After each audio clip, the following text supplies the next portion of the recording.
Good morning, and a strange morning it is too, because all the electronics are playing up. Looking at the papers has become a bit difficult in as much as they won't show on my phone, and I didn't drop it, I didn't stamp on it. It just decided to be difficult this morning.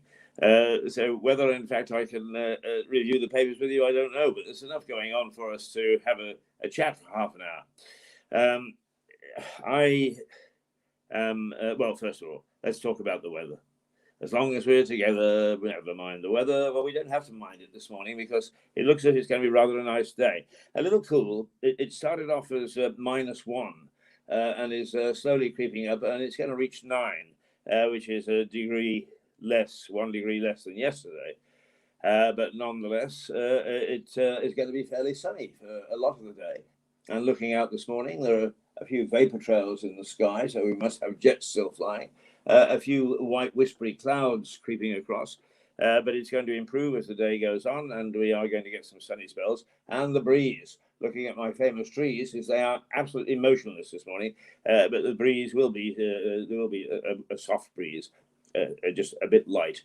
What time is it? It's 3 minutes past 8. What's the date today? I think it's the 12th, the 12th of Never, as the song goes, and it's the 12th of January. 2022, and we've entered the new year. We entered with days of hope, and that 2022 is going to be different to 2021, which was probably one of the most awful years. What is it the Queen said about 1 year? Annus horribilis. Well, I think that everybody had an annus horribilis last year. It was one of the worst years that I can remember in my life, and I've been around for quite a long time. And I had hoped that 2022 would gather steam and it would be much better. Will it be? Who knows? Because it is not starting off with any sort of hope. The Westminster are squabbling. Prime Minister is under fire. MPs are strutting. The air is being polluted by the county council. Oh, dearie, dearie, dearie, dearie me. And Djokovic may or may not play. Those are the things that we're looking at this morning. Let's calm me down a bit, and let me see if I can calm you down, because I love playing this little thing first of all, because it's for those people who don't know Lewis, and I know there are many people who watch us from outside the area, and I thank you for that. In fact, I never bother much to check until now with Instagram, and the number of people that are beginning to follow both me and Mirador is rather gratifying, far more than on Facebook, in fact. Although we're not doing too badly on Facebook either, so we know there are a few of you around. Not this early in the morning. We sometimes, well, somebody tapped in and has tapped out again, but I know from the comments that, particularly if I say naughty things, that I get my fingers wrapped. But that's okay. That's what this program is all about, because I think there is far too little debate amongst those of us who tend to be like lemmings. We follow anything and everything, and we watch our politicians strutting across the stage. And I don't care whether you're talking about Westminster or whether you're talking down the road on Southover, for that matter, at the top of School Hill. There are some good, some bad. You can't generalize and say they're all idiots, but a good few of them are. And what is distasteful to me at the moment is to see all the politicians lined up to condemn Boris for doing naughty things, going to parties when he shouldn't, and as if they hadn't done the same thing. Blah-de, blah-de, blah. No, they didn't go to parties because they were busy voting themselves an extra 13 grand because of lockdown. Ho, ho, ho. How about that? How about giving that back before you start to yell and shout about morality? And apart from which, what I find disturbing is that nobody seems to worry about whether anything is going on at the moment. This all happened 18 months ago.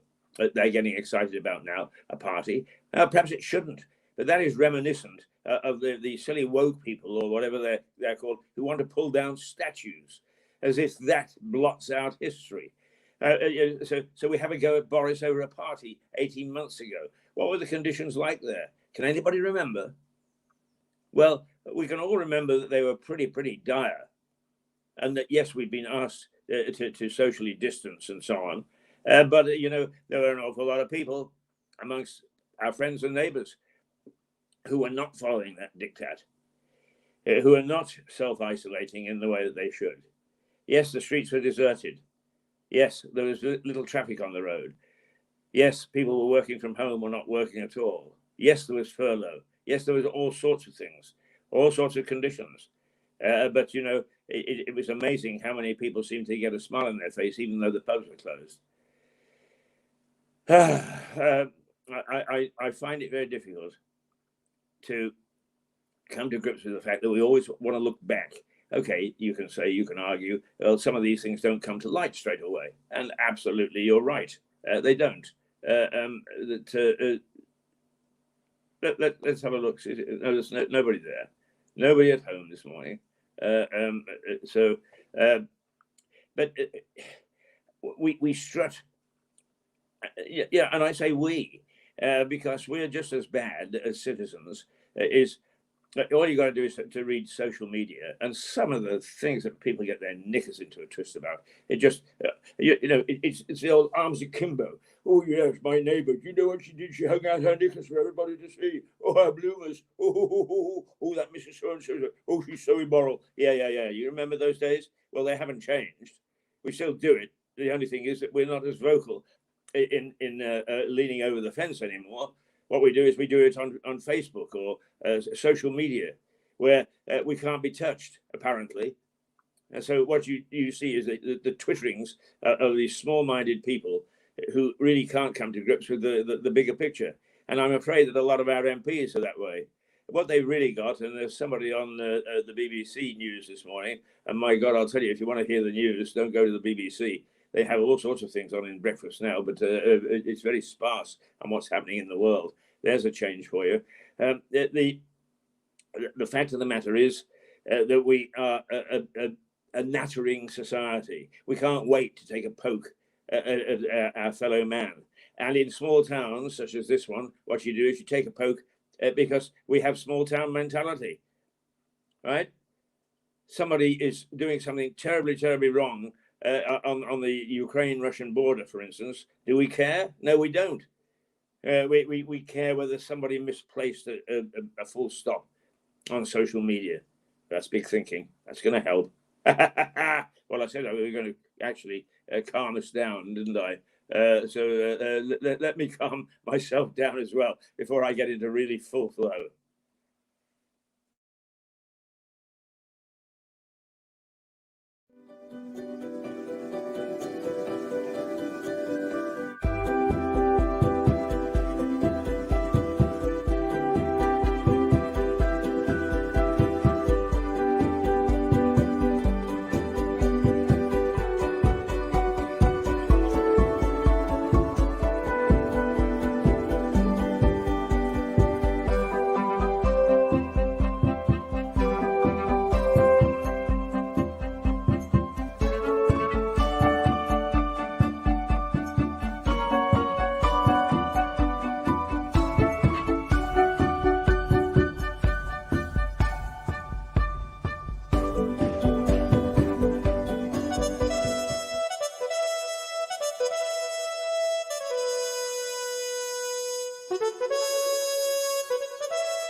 Well, I just took a moment while we were looking at that beautiful park to see if I could access the papers on my phone.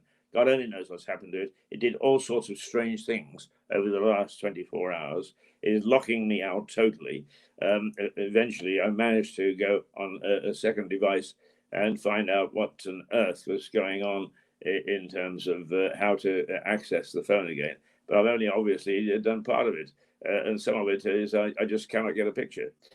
So I'm afraid I'm going to have to go from memory when I was looking at what is happening with the papers this morning. And it's all about Boris. It's all about him having a party last May.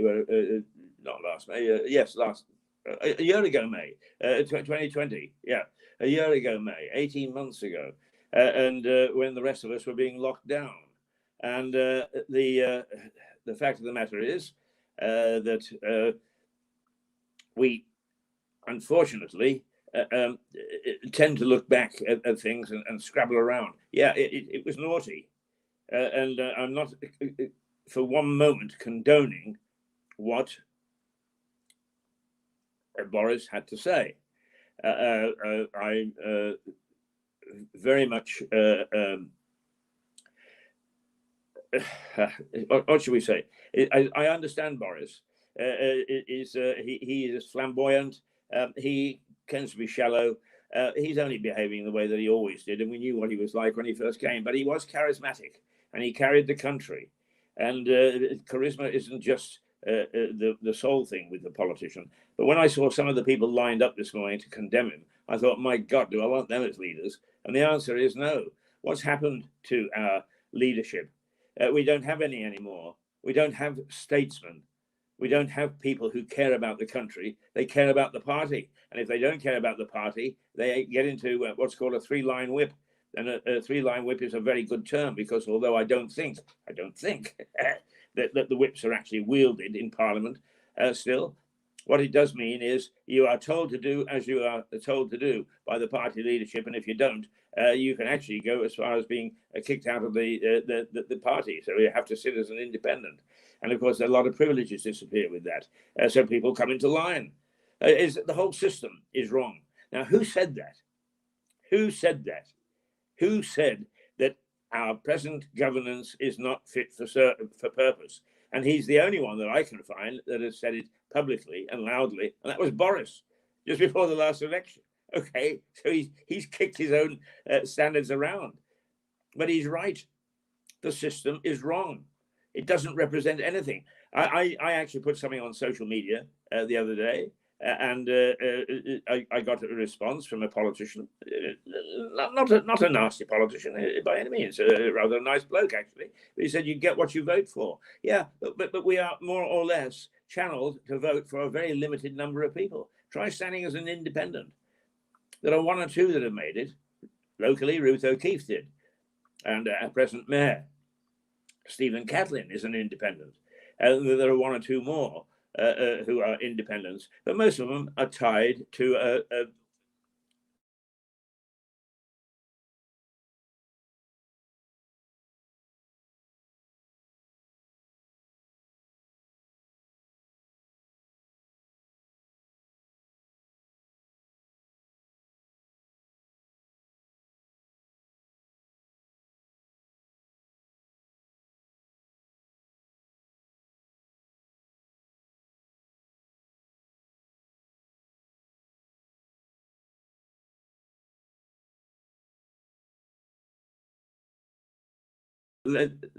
there we are. After a lot of punching around, there we are, and we are now in full flow. If you are watching, Stuart, by all means, well, there's no way now, I think, of letting me know that you want to come on, but I'm only going to come on for until past, and I will get hold of you now then, because I think probably the energy crisis is hitting really critical proportions, and that's something we should be very concerned about, and we need to know what's going on. And of course, Stuart is the living expert. He's been calling on our program Energy Matters for the last 3 or 4 months. He's been calling what's going to be happening, and people have sort of said, yeah, it's Stuart. You know, it's only a local guy. Well, he's not a local guy. He's a former Financial Times journalist, and he's an expert on energy, and he understands totally the energy sector. And he's been telling us what's going to happen. And now the headlines this morning again is, oh, it's critical. It's crisis proportions. I mean, it's just crazy, absolutely crazy. And we just don't pay any attention to anybody. There are no statesmen anymore who gather our admiration. There are those people who think that the party above all else. And so they slavishly follow. You can see it on social media. The Liberal Democrats did this, right? The Conservatives did that. It's mostly rubbish. It's all a blind loyalty. Well, it's about time that as a society we started to look at ourselves instead of gazing up our own backsides and strutting around and congratulating ourselves on the society we've created, because we've created nonsense. You know, what do we do in terms of rewards? Sir Tony Blair. Oh, everybody, 600,000 people is creeping up to 1 million saying he shouldn't get his knighthood. Well, that's great, isn't it? What about all the other people that get knighthoods for doing nothing at all, or OBEs or CBEs? Is that system broken? Well, I believe in rewards, but I believe in just rewards. I don't believe in steering things to your own satisfaction. There are lots of people I know who have been selfless. Do they get a reward? No. In fact, if anything, because they are broadly entrepreneurial and middle classes, they get dumped on during COVID by the government, who then happily hand out CBEs and OBEs and all sorts of things. What's happened is they don't mean anything anymore. Put some meaning back into things. Put some meaning back into our lives. Start to behave like statesmen, politicians, statespeople, if you want, if you're going to get that picky. But I had the privilege of knowing a very crusty old lady. She died. I was in Moscow at the time, so I guess it was around 2007, 2008. She died at 98. She didn't quite make her century. Her name was Heather Robinson. I'm going to actually name her because she was crusty, and she would wave her walking stick willy-nilly. But by God, was she ever a woman who had a sense of duty. And she was born with a silver spoon in her mouth. I mean, really a silver spoon in her mouth. I once said to her, because she showed me some photographs of going across the United States by train in the 1920s. And I said, Heather, did you ever fly anywhere there? Meaning, where the commercial flights. And she said, oh, yes, my dear. She said, my husband kept his plane on the front lawn. And we used to put on our little leather caps and go up and look at the railway line to see where we were going. It wasn't the answer I was expecting, but that was the sort of privileged life she led. But she actually had that great sense of duty, a great sense of propriety. Her stepfather was an architect who built the Greater London Council building, which is now, I think it's a Tate Gallery, across the River Thames from the House of Commons. And when she found out that it had been bought by the Japanese and was going to be turned into a hotel, she said nothing to anybody. She just got her walking stick and she went up and she went to English Heritage and said, there is a plaque to my father there on the wall. And I expect that not to be tampered with, because it is heritage. It is all about how this building came to power. And he was a very unfashionable architect. Nobody expected him to win. So that was a triumph. Those sort of triumphs did exist in those days. But she waved her stick at them, and by golly, they did. And that plaque is still there. And so it should be. But sometimes she would relate what she did in the war. She would say, I put my tin helmet on and I used to take messages from one minister to the other. As the bombs were dropping, she was on her bike, making sure that important messages went from the Prime Minister to ministers. And it is terribly important that we understand that sense of duty, because we rarely have it anymore. Yes, there are wonderful stories of heroism. There are wonderful stories about how people will help their neighbor in real times of crisis. But actually aiming towards it, for most of us, we don't. We don't give a damn. We really don't. We don't vote, for one thing. In local elections, you're lucky if you get 35%. Right? That's caring, isn't it? Yeah, that's caring. We get the politicians that we vote for. No, we don't. We get the politicians that just a few people manage to turn out for, and who are selected by the parties. Let's rip the system apart. I remember once under Harold Evans, the Sunday Times in the 80s and the early 90s was just a great investigative newspaper. That was until Rupert Murdoch got hold of it and fired him. And he was a superb journalist. But he used to run all sorts of strange bits and pieces that were commentaries. And I remember that they had one for slogans. and one was somebody had daubed on a toilet, the old toilet with a tank at the top and a chain down to the bowl. And somebody had daubed on this, pull the chain and break the system. Not the cistern, but the system. And actually, in those days, we were saying, hey, listen, the system is broken. So is really what the slogan was saying is that don't let the bad guys take over, which they were, as indeed they are today. You can look at me and you can say, look at the old fart. I don't blame you. Look at me, the old fart. Yeah, I'm old and I'm probably a fart. And I'm probably right now talking to only a few people who would anywhere come nearing to agree with me. A lot of younger people will be saying, what's he on about? But I'm sorry, is Alice through the looking glass, is our society has been turned upside down. And since we keep on hearing about how push the old aside and make way for the young, is we can't be blamed for it, can we? What we're looking at is a society that's forged by people younger than ourselves. Well, we can still look at it critically. We can still look at it and say, hey, there are things wrong here and put it right.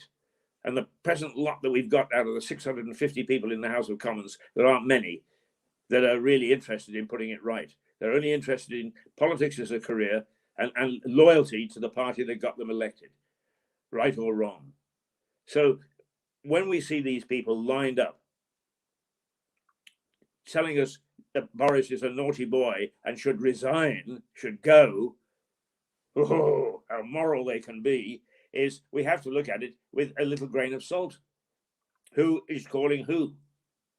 Who is calling whom? Let's get the English right. Is the pot calling the kettle black? Oh dear, dear, dear, dear. There'll be somebody say, you can't say that. Well, I've got a lot of black African friends. I've got a lot of black Caribbean friends, and I've got a lot of black people who are British. So don't start lecturing me about what we should be called. I actually get to the bottom of things and know what they're thinking. And actually, Black Africa thinks that we're crazy because of some of our silly prejudices. They get on with it.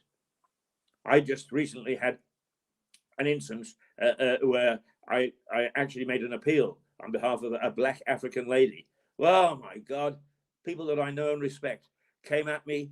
Oh, that country is corrupt. Oh, that's where the scammers come from. Blah, blah, blah, blah, blah. Never occurred to them that they were being prejudiced. Never occurred to them. So when people bend the knee and say Black Lives Matter, it's all they're just mouthing things. They don't really mean it. They don't really mean it. They don't really look for change. What it does is it salves their conscience. Get stuck in. Go to Black Africa. Talk to Black Africans. Talk to people who are next door, who might be not our color, if you like. Talk.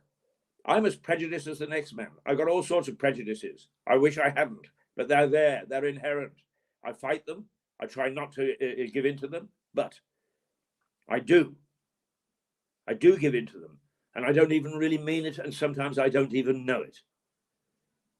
So, get with it. Oh, dear, dear, dear, dear, dear, dear. Oh, no, come on. Let me wish everybody a new year again.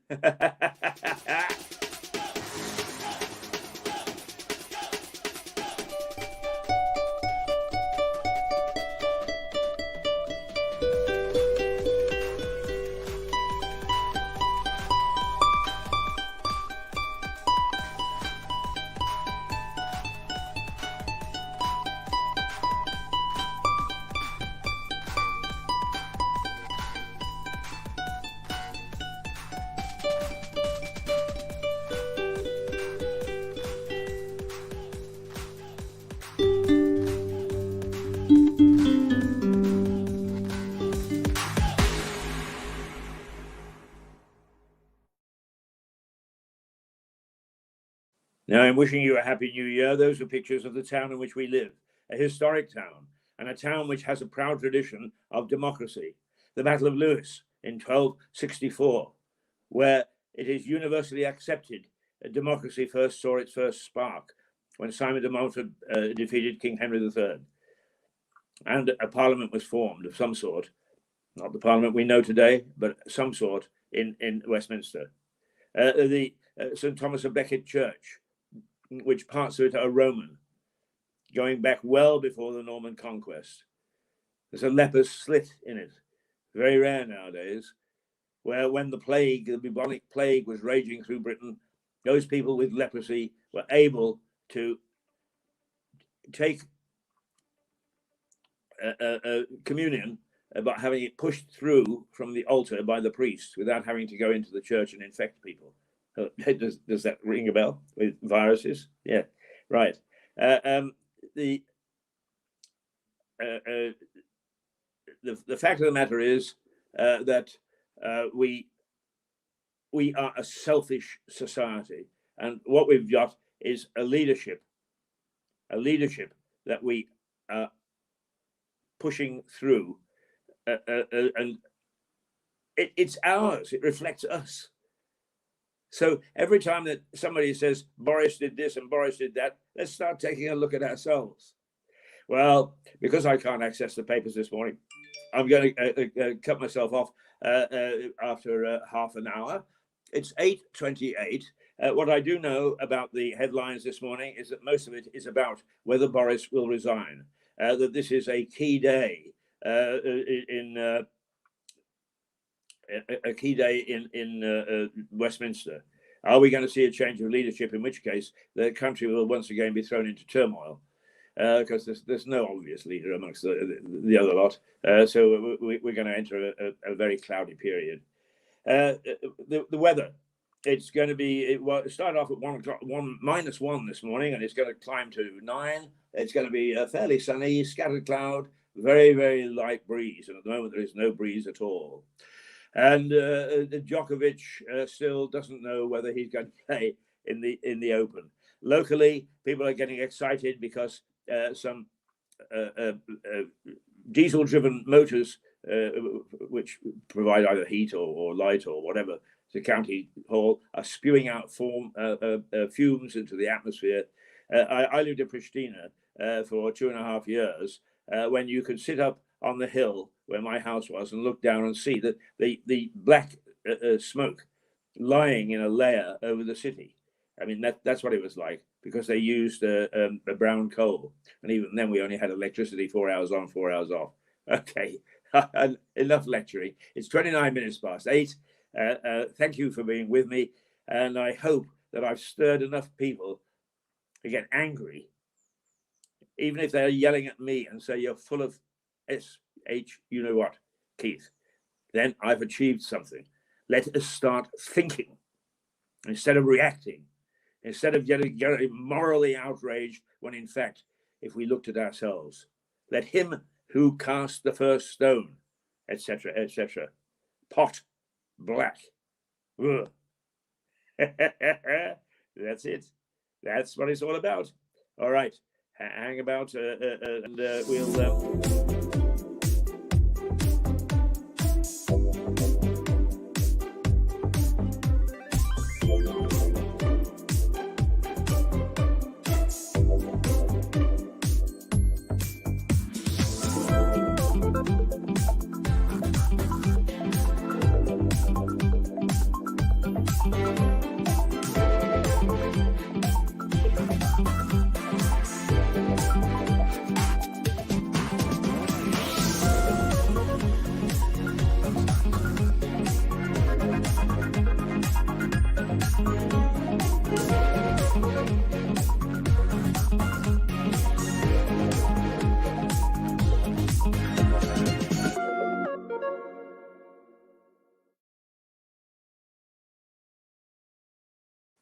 Again, the lovely town in which we live.